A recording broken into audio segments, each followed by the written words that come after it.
संसार के समुद्र में जहां अनेक प्रकार की आकांक्षाओं की लहरें उठ रही हैं हमारे मनमानस में, वहां पर ऐसा कौन सा दृढ़ साधन है जिसको अपना करके हम संसार समुद्र से पार चले जाएं। अच्छा, एक बात और है, संसार और समुद्र की तुलना की जाती है। संसार और समुद्र में बहुत सादृश्य है। क्या सादृश्य है? का देखो, आप कभी समुद्र के किनारे जाएं तो समुद्र का एक तट तो दिखाई देता है, एक छोर तो दिखाई देता है, दूसरा छोर नहीं दिखाई देता। वैसे ही संसार रूपी समुद्र में भी दो छोर हैं, जन्म का और मृत्यु का, या दो तट हैं, जन्म और मृत्यु का। तो जन्म का तट तो दिखाई देता है लेकिन मृत्यु का तट दिखाई नहीं देता। तो संसार भी समुद्र की ही तरह है। दूसरी बात, संसार और समुद्र दोनों का संबंध जो है वह चंद्रमा से है। अच्छा, आपको पता है चंद्रमा की कला जैसे जैसे बढ़ती है समुद्र में लहरें वैसे वैसे बढ़ती है। पूर्णिमा को बहुत तेज लहर आती है, आप सबको पता होगा। चंद्रमा से समुद्र का संबंध है। अमावस्या को समुद्र बिल्कुल शांत होता है और पूर्णिमा को तेज लहरें उठती हैं और गिरती हैं। वैसे ही संसार का समुद्र भी, संसार रूपी समुद्र का संबंध भी हमारे मन से है।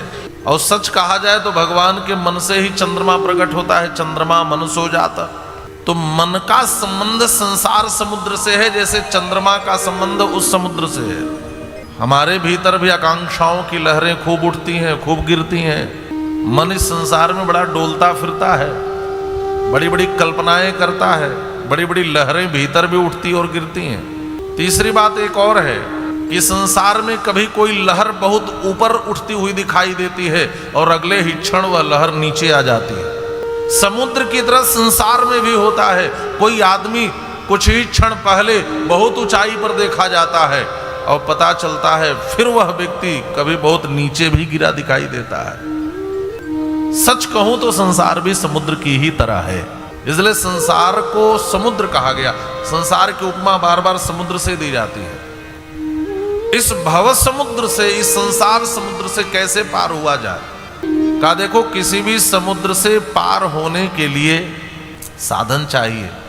तो एक साधन तो परमात्मा ने हम जीवात्माओं को दे दिया है, वह साधन है देह, नर देह। कबहु करी करुणा नर देही, देत ईश बिनु हेतु स्नेही।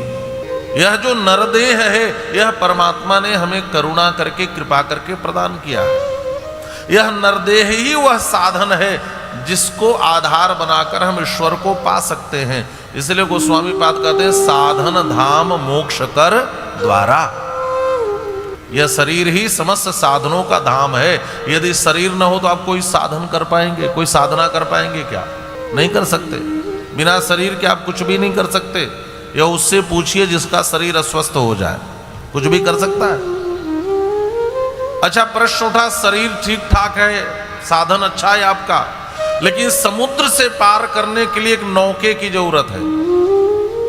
बिना नौका के आप समुद्र पार नहीं कर सकते। तो प्रश्न उठता है कि अच्छा चलो नौका भी ढूंढे। नौकाएं भी बहुत हैं पार जाने के लिए, है कि नहीं? तीर्थ करो, यह भी नौका है। व्रत का आश्रय लो, यह भी भवसागर से पार जाने की नौका है ना? परिक्रमा करो, यह भी भवसागर से पार जाने की नौका है। बहुत प्रकार की नौकाओं का वर्णन है। लेकिन किसी ने पूछा, महाराज हमें उस नौका पे बिठाकर समुद्र के उस पार ले जाना जो दृढ़ नौका हो, नहीं पता चले कि संसार की लहरों में, समुद्र की लहरों में उलट जाए, पता चला नौका ही बिखर जाए, पता चला कि नौका समुद्र से पार उतारने में समर्थ ही न हो, पता चले कि लहरों के थपेड़ों को झेल ही न पाए। तो कहा भव सागर से पार जाने के लिए एक सुदृढ़ नौका चाहिए। किसी ने गोस्वामी श्री तुलसीदास जी महाराज से पूछा कि महाराज आपकी दृष्टि में संसार सागर से पार जाने के लिए सबसे दृढ़ नौका क्या है? तो गोस्वामी पाद कहते हैं मेरी दृष्टि में सबसे दृढ़ नौका कोई है तो वह है श्री राम कथा की नौका। इस राम कथा की नौका में बैठ करके यात्रा करो, निश्चित ही आप भव सागर से पार उतर जाएंगे। मानस भव सागर चह पार जो पावा, भवसागर चह पार जो पावा, भवसागर चह पार जो पावा, भवसागर चह पार जो पावा, भवसागर चह पार जो पावा, भवसागर चह पार जो पावा, राम कथा तह कहाँ दृढ़ नावा, राम कथा